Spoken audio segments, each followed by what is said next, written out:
নমস্কার বন্ধুরা, শিলার রান্নাঘরে সবাইকে স্বাগত জানাই। আশা করি তোমরা ভালো আছো, আমিও ভালো আছি।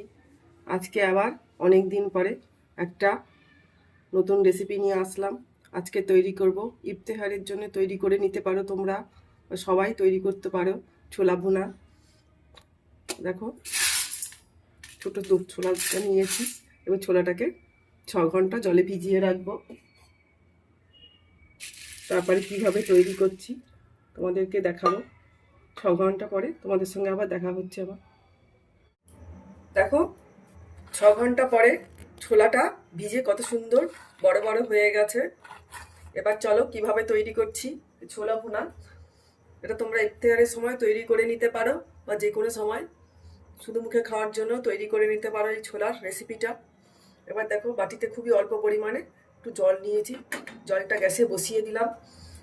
খুব বেশি জল লাগবে না, অল্প জল দিয়েছি। এবার ওই অল্প জলের মধ্যে ভিজিয়ে ধুয়ে রাখা ছোলাটা দিয়ে দিচ্ছি। ছোট্ট একটা রেসিপি, তোমরা পুরো রেসিপিটা দেখে লাইক দিয়ে পুরো রেসিপিটা দেখে সঙ্গে থেকো। অনেক দিন পরে একটা ভিডিও নিয়ে আসলাম, তোমরা পুরো রেসিপিটাই দেখো, তোমাদের কাছে অনুরোধ রইল। রংটা সুন্দর হবে সেই জন্য অল্প হলুদ দিয়ে দিচ্ছি ছোলা সেদ্ধর মধ্যে। এবার ভালো করে নাড়িয়ে চাড়িয়ে ছোলাটাকে সেদ্ধ করে নেব।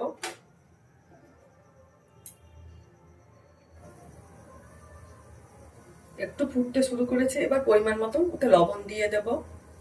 খুব বেশি লবণ দেব না, পরে একটু লবণ ব্যবহার করতে হবে, তাই লবণটা একটু বুঝে শুনে কম কম করে দিতে হবে।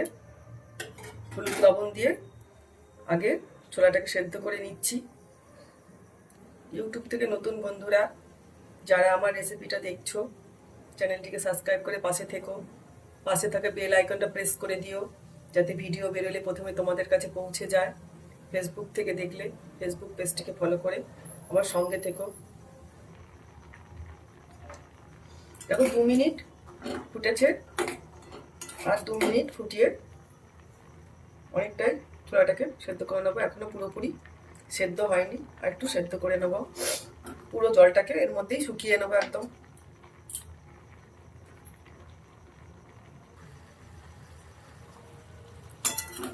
চার মিনিট হয়ে গেছে, দেখো জলটাও অনেকটা শুকিয়ে গেছে, ছোলাটাও মোটামুটি অনেকটাই সেদ্ধ হয়ে গেছে। আর একটু ভাজার সময় এটা সেদ্ধ হয়ে যাবে। এবার এটাকে নামিয়ে নেব। নামিয়ে নিয়ে একটা কড়া বসিয়ে দেবো। কড়াটা বসিয়ে দিলাম। খুব অল্প তেলেই তৈরি করে নেওয়া যায়, খুব পুষ্টিকর খাবার। আমার মাও এইভাবে তৈরি করতো, আজকে তৈরি করছি তোমাদের সঙ্গে শেয়ার করছি। দেখো খুবই অল্প সাদা তেল দিয়ে দিলাম কড়াইতে। কি রকম আছিস, দাঁড়া না। তেলটা গরম হয়ে গেছে। এবার দেখো আলু কেটে নিয়েছি, এ দেখো ছোট ছোট কিউবের মতো করে। পেঁয়াজ কুচি করে নিয়েছি ছোট ছোট কিউবের মতো করে, আর কাঁচা লঙ্কা কুচি করে নিয়েছি। এই 3টে জিনিসই লাগবে, আর তেমন কিছু ব্যাপার নয়। সন্ধ্যেবেলা টিফিনের জন্য তৈরি করে নিতে পারো। আমি সর্ষের তেল দিয়ে তৈরি করছি না, তোমরা চাইলে সর্ষের তেলেও এই ছোলা ভুনা রেসিপি তৈরি করে নিতে পারো। এবার এই যে কেটে রাখা আলুটা ধুয়ে নিয়েছি, দিয়ে দিলাম তেলের মধ্যে। প্রথমে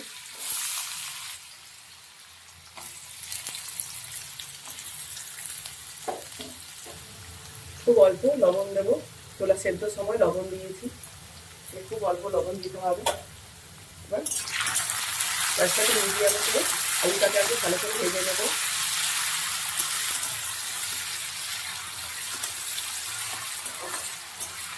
আলুটা ভেজে নিয়ে তৈরি করলে খুব ভালো লাগে খেতে। আমার মা এইভাবে তৈরি করতো, একটু তোমাদের সঙ্গে সেই রেসিপিটা শেয়ার করছি। তোমার একটা উল্টো পাল্টে দেবো। এ দেখো আলুটা অনেকটাই সেদ্ধ হয়ে গেছে। এবার এই কেটে রাখা পেঁয়াজটা আর কাঁচা লঙ্কাটা মধ্যে দিয়ে দেবো।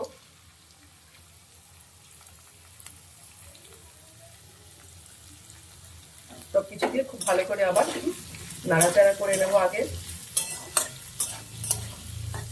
এভাবে ছোলা ভুনা মুড়ির সঙ্গে খুবই ভালো লাগে, মুখেও ভালো লাগে, পুষ্টিদায়ক খাবার। তোমরা আমাদের রেসিপিটা দেখে তৈরি করে নিতে পারো। গ্যাসটাকে মিডিয়ামে রেখে ভালো করে সব কিছু আগে ভেজে নেব।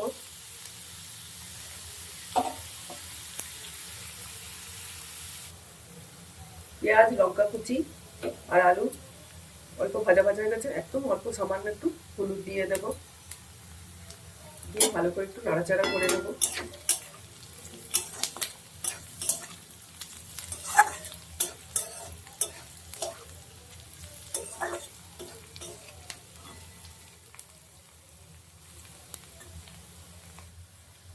দেখো ভাজা ভাজা করে আলুটা একদম এই যে নরম হয়ে গেছে, এই যে খুন্তির ডগাটি কেটে যাচ্ছে। এবার এই যে সেদ্ধ করে নিয়েছি যে ছোলাটা এবার এর মধ্যে দিয়ে দেবো।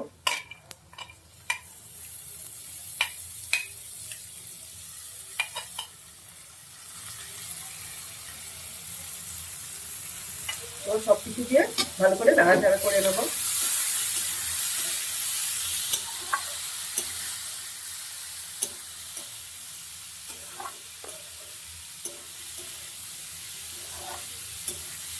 খুব সহজেই তৈরি হয়ে গেল ছোলা ভুনা। খেতেও যেমন স্বাদ তেমন পুষ্টিকর খাবার। ছোলাটা সেদ্ধ হয়েই আছে, সেই জন্য বেশি আর নাড়াচাড়া করতে হবে না, একটু নাড়াচাড়া করে তৈরি হয়ে যাবে। দেখো একদম শুকনো শুকনো হয়ে গেছে, তৈরি হয়ে গেছে আমার ছোলা ভুনা। এবার সার্ভ করে তোমাদেরকে দেখাই, খেতেও দুর্দান্ত লাগবে। এবার তোমাদেরকে নামিয়ে দেখাচ্ছি, দেখো কত সুন্দর হয়েছে।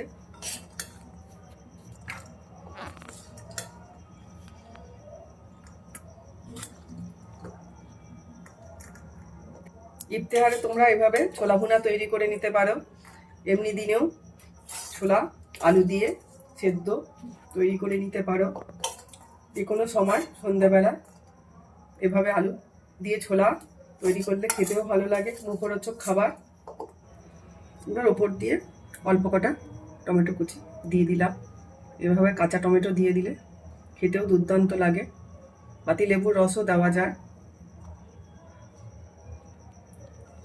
আর অল্প সামান্য ধনেপাতা কুচিটাও দিয়ে দিলাম।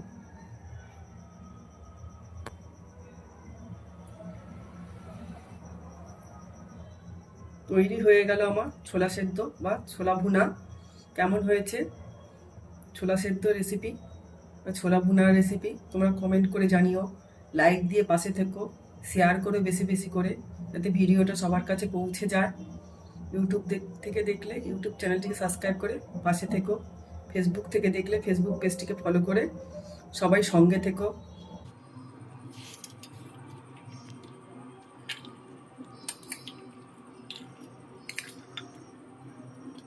ভালো থেকো, সুস্থ থেকো। দেখা হচ্ছে তোমাদের সঙ্গে আবার অন্য কোনো ভিডিওতে।